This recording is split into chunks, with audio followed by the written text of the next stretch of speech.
Hello students, पिछले class में combination of resistance पढ़ा था और आज पढ़ेंगे अपन विद्युत रासायनिक सेल। ठीक, विद्युत रासायनिक सेल में क्या है कि वह युक्ति जो रासायनिक ऊर्जा को विद्युत ऊर्जा में रूपांतरित करती है विद्युत रासायनिक सेल कहलाती है। सेल से संबंधित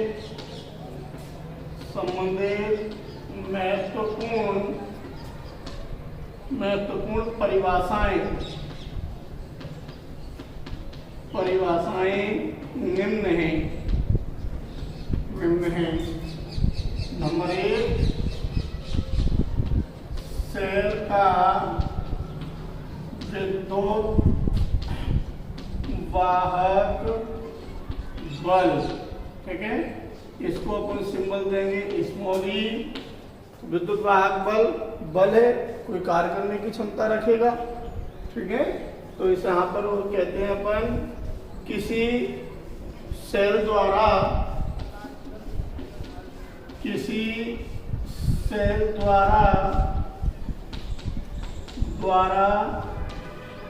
एकांक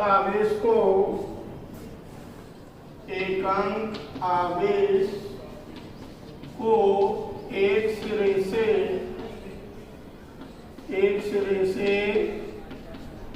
दूसरे सिरे तक ले जाने में किया गया कार्य सेल का विद्युत वाहक बल कहलाता है। ठीक है, माना Q आवेश को ले जाने में किया गया कार्य W हो तो विद्युत वाहक बल E बराबर W/Q, परंतु W बराबर होता है QV। कौन से फॉर्मूले से? जो विभव वाला सूत्र होता है ना, V बराबर W/Q। तो W बराबर क्या हो जाएगा? Q into V। तो E बराबर Q into V upon Q। Q से Q कैंसिल, E बराबर हो जाता है V। अर्थात ये कंडीशन कब लागू होती है कि जो सेल होता है, सेल के दो टर्मिनल होते हैं प्लस और माइनस। ये कंडीशन लागू होती है जब सेल द्वारा कोई विद्युत धारा प्रवाहित नहीं हो रही हो, सेल किसी विद्युत परिपथ में नहीं जुड़ा हो। ठीक है, तो हम लिखते हैं अर्थात सेल बंद। यहाँ पर जो अर्थ है वो ऑफ से होता है। सेल बंद परिपथ में हो या सेल द्वारा परिपथ में कोई धारा प्रवाहित नहीं हो रही हो, तो सेल के इलेक्ट्रोडों के मध्य उत्पन्न विभवांतर को सेल का विद्युत वाहक बल कहते हैं। E विभवांतर किसके बराबर है? विद्युत जब ऑफ अवस्था में है। सेकंड नंबर डालते हैं यहाँ पर सेल की टर्मिनल वोल्टता। इसे सिंबल देते हैं V। तो ये भी विद्युत वाहक बल के समरूप होता है, विभवांतर होता है। ये भी दो इलेक्ट्रोडों के मध्य होता है। तो ये सेल के दो टर्मिनल, एक पॉजिटिव और एक नेगेटिव, इसे आपने किसी परिपथ से जोड़ दिया तो इसमें धारा प्रवाहित होने लगी। जब इसमें धारा प्रवाहित होने लगी तो इन दोनों सेलों के बीच का विद्युत वाहक विभवांतर होगा। विभवांतर आपका कहलाएगा टर्मिनल वोल्टता। तो हम लिखते हैं जब सेल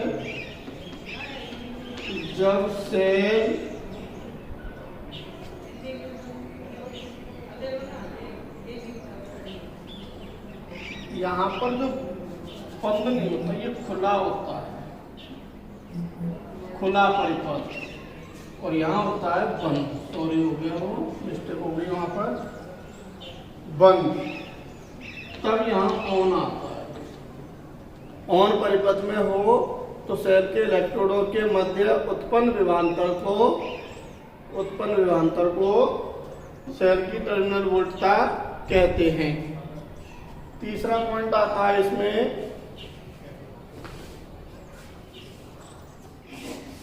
तीसरा पॉइंट आता है सेल का आंतरिक प्रतिरोध। सेल का आंतरिक प्रतिरोध। तो सेल का आंतरिक प्रतिरोध क्या होगा कि जब भी कोई सेल बनाया जाता है,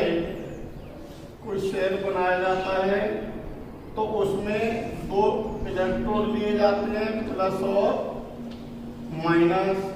इस सॉल्यूशन के अंदर, इस विलयन के अंदर कोई भी विद्युत अपघट्य पदार्थ डाला जाता है। सपोज दैट NH4Cl डाल दिया अपन ने, तो इसके जब इलेक्ट्रोलाइसिस होता है, विद्युत अपघटन होता है, तो प्लस माइनस होते हैं। इधर जब ये परिपथ से जुड़ा हुआ है तो इसमें आवेश प्रवाहित होता है। आवेश जो होगा वो भी इलेक्ट्रॉन्स होते हैं, इलेक्ट्रॉन के ऊपर माइनस आवेश होता है। इधर जो विद्युत अपघट्य डाला गया है इसमें भी प्लस माइनस होता है। तो माइनस जो चार्ज है, माइनस जो आवेशित कण हैं, वो इलेक्ट्रॉन के प्रवाह में बाधा उत्पन्न करते हैं। इसी को अपन आंतरिक प्रतिरोध कहते हैं। तो लिखते हैं इसमें, सेल में प्रयुक्त विद्युत अपघट्य के आयनों द्वारा आवेश प्रवाह के मार्ग में उत्पन्न अवरोध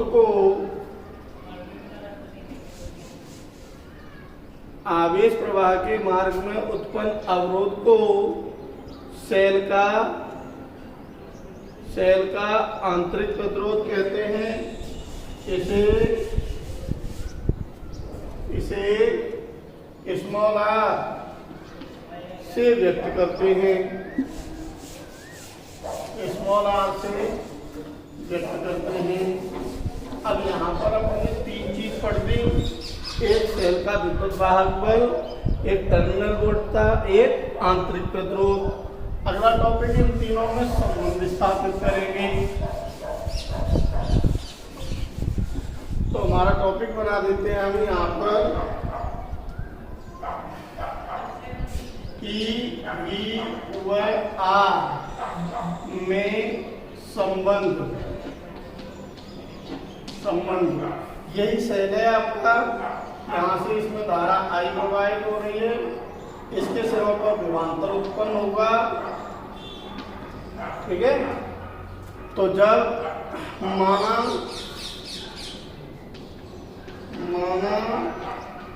सेल का विद्युत वाहक बल E है, तो सेल द्वारा Q आवेश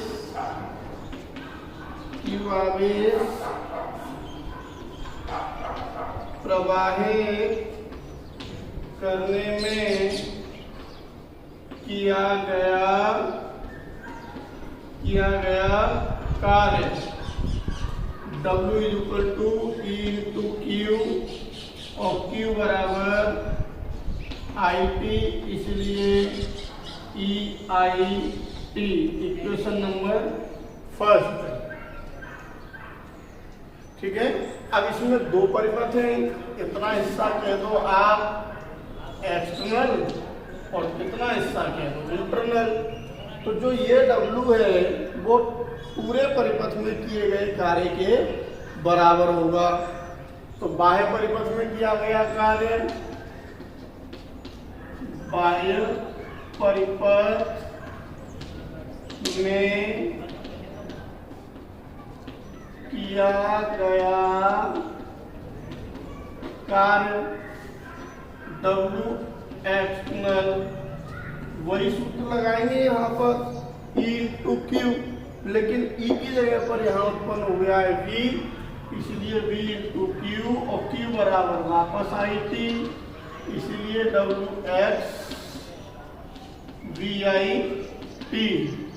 आंतरिक परिपथ में, आंतरिक परिपथ में किया गया कार्य WN क्या आएगा, लगेगा तो फॉर्मूला वही आपका V इंटू क्यू बराबर IT, लेकिन V बराबर ये भी नहीं है, VN है ये आंतरिक, और इसके अंदर आंतरिक प्रतिरोध R है स्मॉल r, इसलिए आंतरिक विभवांतर जो आएगा वो आएगा IR। तो WN is equal to IR गुणा IT is equal to I square RT। अतः W बराबर WEX प्लस WN, कुल किया गया कार्य है वो बाह्य परिपथ और आंतरिक परिपथ में किए गए कार्य के बराबर। तो EIT is equal to VIT plus I square RT, IT cancel होगी, E बराबर V प्लस IR, तो V इक्वल टू हो जाएगा V बराबर E माइनस IR। ये कंडीशन कब लागू होती है, इसमें भी नोट लगा के लिख देते हैं। नंबर 1,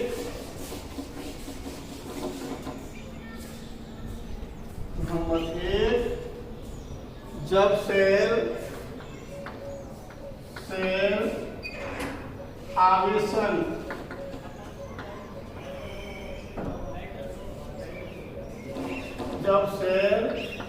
निरावेशन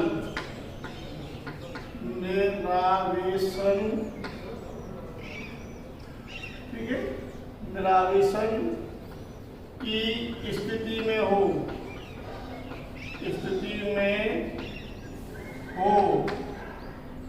अर्थात निरावेशन का मतलब जब सेल धारा दे रहा हो, अर्थात सेल द्वारा धारा प्रवाहित हो रही हो, तो होगा B equal to E minus IR। और सेकंड स्थिति में जब सेल आवेशन यानी चार्ज हो रहा हो, चार्जिंग, ठीक है, तो जैसे मोबाइल की बैटरी होती है, जब इसको चार्ज से लगा देते हैं तब ये आवेशन की स्थिति होती है, जब अपन इसे यूज कर रहे होते हैं उस समय ये निरावेशन की स्थिति में होता है। जब सेल आवेशन की स्थिति में हो अर्थात सेल द्वारा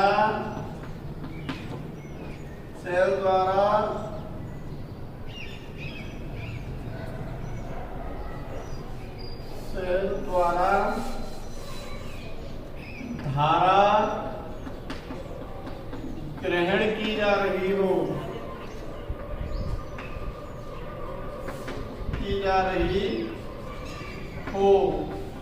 तो आपका B = E प्लस में हो जाएगा IR। यहाँ धारा माइनस है और यहाँ धारा प्लस है, धारा की दिशा विपरीत हो जाती है, इसलिए ये प्लस में आ जाता है। ठीक है, यहाँ तक ये टॉपिक आपका कंप्लीट हो जाता है सेल से संबंधित। सेल में 3 पॉइंट ध्यान रखेंगे, टर्मिनल वोल्टता, विद्युत वाहक बल, आंतरिक प्रतिरोध। तीनों में ये संबंध जब लागू होता है जब आपका आवेशन और निरावेशन की स्थिति हो। आवेशन की स्थिति में ये लगेगा प्लस में, ध्यान देंगे, और निरावेशन की स्थिति में ऊपर वाला लगेगा B = E - IR। इसके बाद टॉपिक आता है आपका सेलों का संयोजन।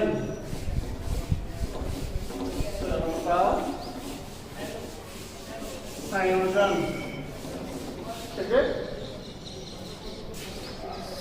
सेलों का संयोजन ये 2 प्रकार का होता है। नंबर 1 श्रेणी क्रम